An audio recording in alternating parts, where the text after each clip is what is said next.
तो दोस्तों स्वागत है आपका हमारे यूट्यूब चैनल पे।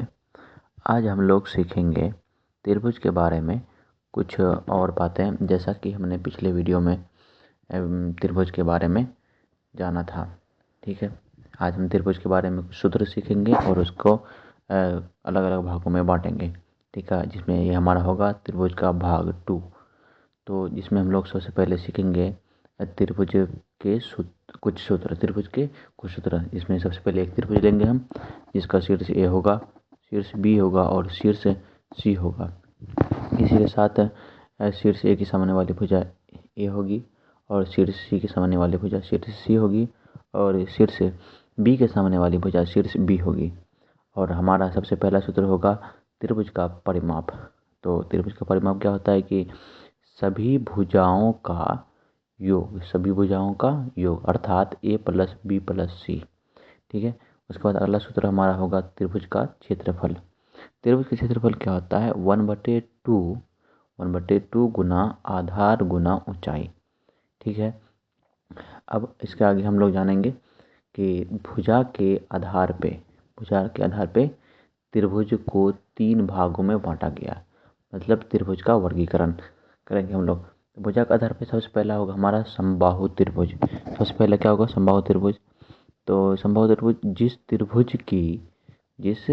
त्रिभुज की सभी भुजा क्या हो, सभी भुजाएं क्या हो? समान हो। जिस त्रिभुज की सभी भुजाएं क्या हो? समान हो, उसे समबाहु त्रिभुज कहते हैं। अर्थात जैसा कि हम एग्जाम्पल में एक त्रिभुज लेंगे, ठीक है, जिसका शीर्ष ए, शीर्ष बी और शीर्ष सी होगा। ठीक है, जैसा कि समबाहु त्रिभुज है तो इसकी सभी भुजा क्या होगी? बराबर होगी और हमने सभी भुजाओं को ए माना है। तो समबाहु त्रिभुज के कुछ सूत्र होता है, जिसमें पहला सूत्र हमारा है समबाहु त्रिभुज का परिमाप। समबाहु त्रिभुज का परिमाप ये क्या होता है कि 3 गुना भुजा जो कि हमने माना है ए। और हमारा अगला सूत्र होगा समबाहु त्रिभुज का क्षेत्रफल। समबाहु त्रिभुज का क्षेत्रफल ये होता है √3/4 गुना भुजा का स्क्वायर। उसके बाद दूसरा त्रिभुज हमारा होगा समद्विबाहु त्रिभुज।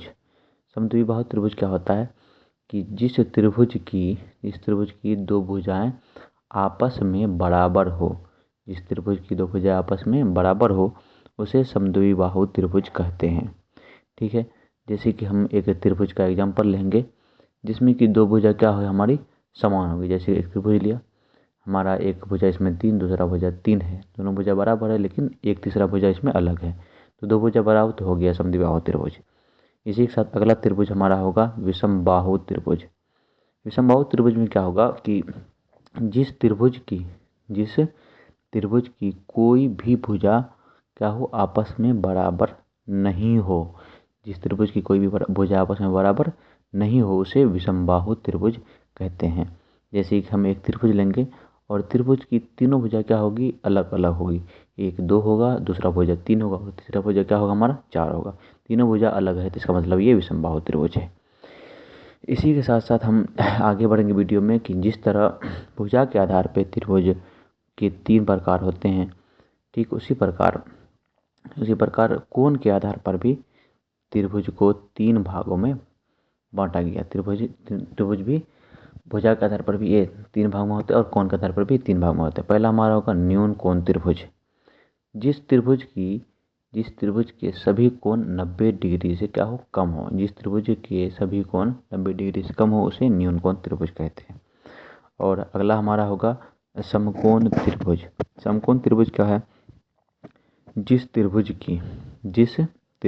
का एक कोण 90 डिग्री हो उसे समकोण त्रिभुज कहते हैं। ठीक है, इसके बाद फिर अगला हमारा होगा अधिक कोण त्रिभुज। क्या होगा हमारा? अधिक कोण त्रिभुज। अधिक कोण त्रिभुज क्या होता है कि जिस त्रिभुज का कोई भी एक कोण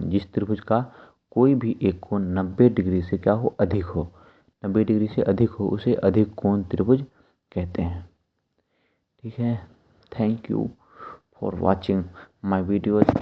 तो इसी के साथ हम मिलते हैं अब अगले वीडियो में। Please like and subscribe study mentor for more interesting videos and topic. और अगले वीडियो में हम लोग त्रिभुज के बारे में कुछ और महत्वपूर्ण चीज़ों को जानेंगे, जिस हमारे 10th बोर्ड से रिलेटेड कुछ टॉपिक होगा। हमारे साथ जुड़ना ना भूलें और हमारे वीडियो को देखते रहें। Thank you.